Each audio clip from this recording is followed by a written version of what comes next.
what's your thoughts, number 1 against number 3 this week?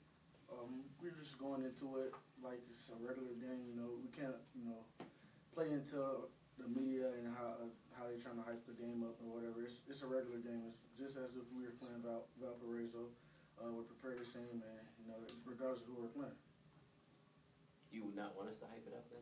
You just want us to play it down? I mean, it's whatever y'all want. You know, you can make it to the biggest game of the year if you want to, but in our mindset, it's the same game. As long as we play our game and you know do what we're supposed to do, you know, we should come out victorious, and that's what we think every week, regardless of who we're playing.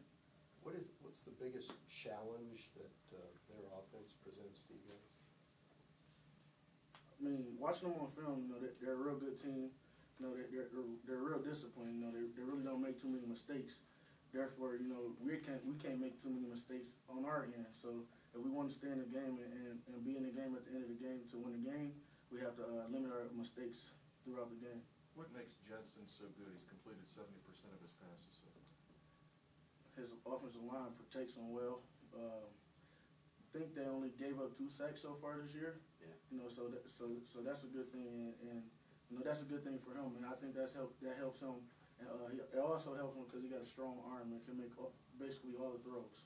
Can you just talk about the environment? Is this the loudest place you've played at or will play at, or can you just talk about what you guys are up against with the crowd? I mean, it's a great environment, and we're looking forward to playing in it again. And I'm pretty much say it's pretty loud. You know, that in Northern Iowa is kind of like the same thing because you know they play in that dome system, and the fans is right there in your ear, right behind the bench. So, you know, and then you try to play it off and like you don't hear them during the game, but after the game we talk about it and say, you know, what they were saying to us and all this other stuff. So it's pretty exciting to play there, and we're looking forward to the challenge. What did they say to you? Anything funny? It's not things I can say on Ron, do you think maybe they're using it as motivation? You guys beat them last year over there? Oh, no question, no question. They could say that we messed up their perfect season. You know, they could have been undefeated. But in the end, you know, this week it comes down to them, you know, motivating their team and saying, okay, well, these guys came here and beat y'all last year, and etc. So, you know, they're going to come out hyped up, and we just got to, you know, go in there with the same mindset as we go in every week, regardless of where we're playing or who we're playing, and play our game. And, you know, in the end, hopefully it's enough to come out with a W. How important is it to maybe do something to take them out of their comfort zone? I mean, they haven't thrown an interception all year either. Yeah, that's amazing. I think they played, what, 4 games and no interceptions? Something like Kurt Harris. So, you know, he take care of the ball, and, you know, we just got to create turnovers and, you know, stay in the game, and then in the end give ourselves a chance to win the game.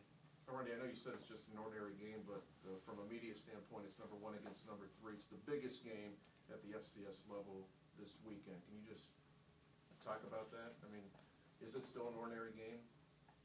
I mean, well, from our standpoint, it is. But, you know, if you want to look at it from like a fan standpoint and a media standpoint, then it is a big game. And, you know, it's exciting to see how we're going to respond to the pressure of being number 1 against number 3. So, you know, and I think we're going to respond pretty well. And I just have confidence in our team and our coaching staff. So, If you talk about, were you able to enjoy the UNI win, or were you frustrated with how the defense played, or you know, what was your mindset?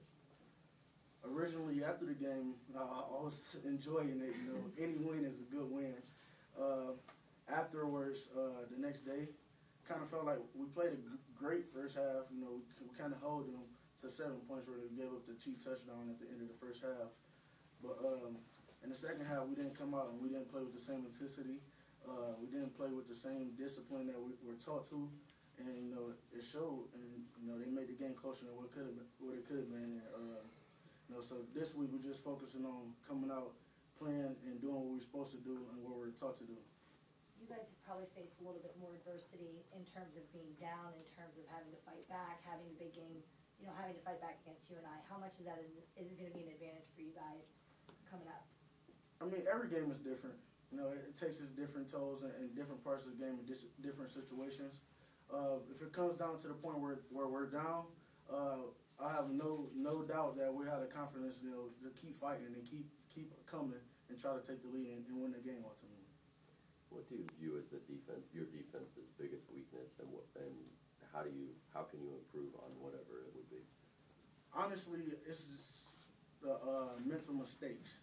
You know, times where teams make big plays, it wasn't what they did, not to take nothing away from them, but it was something that we didn't do.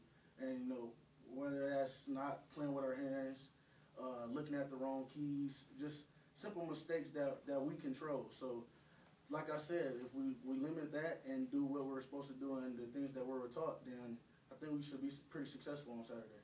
Is there an advantage to going on the road, maybe being a little more focused than playing at home?